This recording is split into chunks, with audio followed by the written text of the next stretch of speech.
YouTube, this is JCK, and here today with his Traptrix deck, which he used in the tournament. Had some bad matchups, but overall it's a pretty fun deck.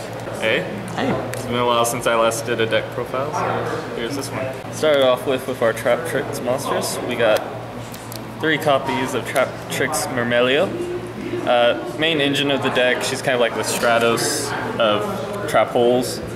You summon her, you get a trap hole, any one, Bottomless, anything that has hole in it basically has a trap card.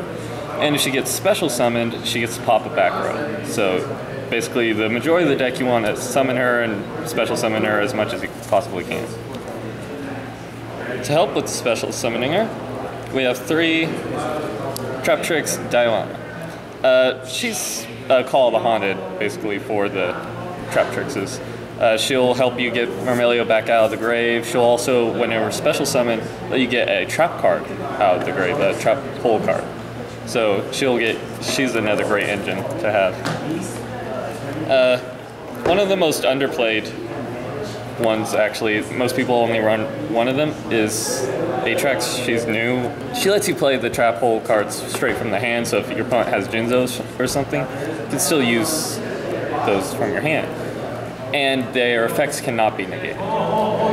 So, good to have on the field, maybe not necessarily early game, but she does have 1800 attack points. So she's one of the ones that I both love and I hate is Nepenthes. I love her because she's got 2000 defense, and she'll special summon one out of the deck if a trap hole card gets activated. So she'll instantly go into one of these others.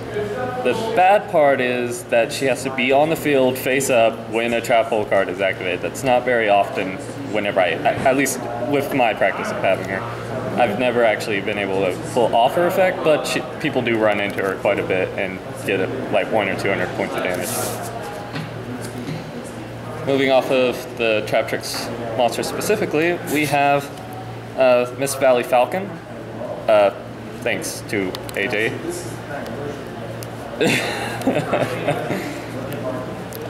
I'm supposed to have 3, that one's AJ's. A great card to help you recycle, especially like ones that you want to normal summon like Myrmeleo. You just target them, send them back up to your hand, and he gets to attack with 2000 attack points. Really good because most of the Traptrix monsters, they don't have that high of attack. 1800's the max. So he's good to just be able to normal summon if you need a beater. Normal monsters, we got a Goblindberg for all the level 4 seeding. Thunder King Rai-Oh because this deck is really anti-meta, and Thunder King can mess with a lot of people, and it's fun to summon him first turn and see people squirm a little bit. Kagetokage, very hard to pronounce lizard, again for level 4 exceeding. We have Giant Rat because all the Traptrixes are Earth, of course, so instantly go into one of them. Plaguespreader Zombie and Effect Veiler for our tuners. Effect Veiler is just in there for pretty much his effect. I don't usually go into him. Have we determined whether or not Effect Veiler is a male or a female? I'm gonna go if it's Hatsune Miku. I mean, look at that hair. Okay, next card.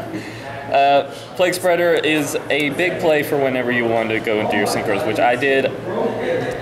During the only duel I won, I went to Plaguespreader 3 times. Thanks to Call of Haunted and his own ability. For our spells, we're running 3 Pots of Duality. This is because I tend to normal summon as much as possible, unless I'm free, like have a full back row, then I'll go into a special. So I don't usually do my specials early game, so Pot's good to get, especially get into Myrmeleo right away. A double summon to help me exceed quickly if needed. Forbidden Lance, Dark Hole, Swords for our staples. Erland Book of Moon also is a staple. The Swords of Concealing Light. I know a lot of Ghost Tricks and stuff are using this, but this is actually my anti-Ghost Trick card, because it'll keep them face down and you can attack directly if their field spell's up. And with Falcon, you can actually return to your hand and get it reset and keep using it. Didn't get dual Ghost Strick, but I'm sure it would work. 1 Bottomless.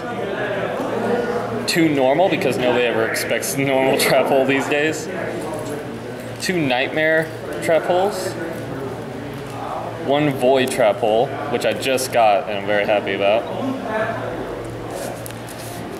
And although I'm thinking it might be clogging the deck, I am running 3 Call of the Haunted. I might take it down to 2. I haven't fully decided because I do have Diana for my Call of the Haunt. But usually I've been needing them whenever I get them. 2 Fiendish Chains. XYZ Tribalrivals. Such a good card for exceeding decks. I don't know why very many don't use it. It basically protects you from being killed by card effects and instant kills whatever you battle, even if you are not strong enough to beat it. So it's... I don't know why people don't use it. Catastor for Xyz. Pretty much. 1 Compulse, 1 Waboku. Pronunciation. A defense draw. Just in case I am open, I'll need that. Dimensional Prison. Ordeal of a Traveler, and the Magic Cylinder that fell on the floor. Off in the extra deck, we have 1 Scarred Warrior. I thought about putting in other level 5 synchros, but he's just one of my favorites. He's a great shield if you need him, and he's got 2100 attack, so. There's Catastor, of course. The Underground Arachnid. Anybody that runs an insect deck knows about this card. Not really much more to say. You can go for it with Plaguespreader pretty easy. You take your opponent's monster, and then I've summoned back out Plaguespreader and just synced again, and their monster goes to grave, and I have now Recycle. Yeah, pretty much.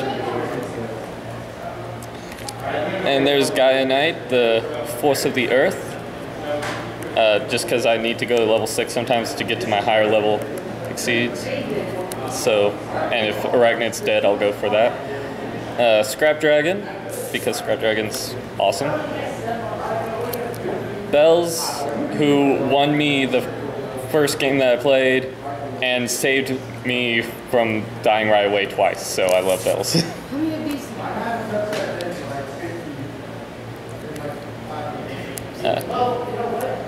You're right. Colossal Fighter, because Colossal Fighter is a great card. I don't really got much more to say. And Gigantic Castle, rank 10. Like I said, you could go into, rank 10. You could actually bring out 2 of your Traptrix plus 1 Plaguespreader and go into this guy, and he'll gain 400 attack points because of his own effect. So, good beater. We have a Maestroke, a Gemnite Pearl, Roach, Utopia for the basic ones that lots of people run because they're some of the best exceeds. We also have Diamond Direwolf, Gaia Cowboy, and my personal favorite exceed now is number 103, Ragnazora.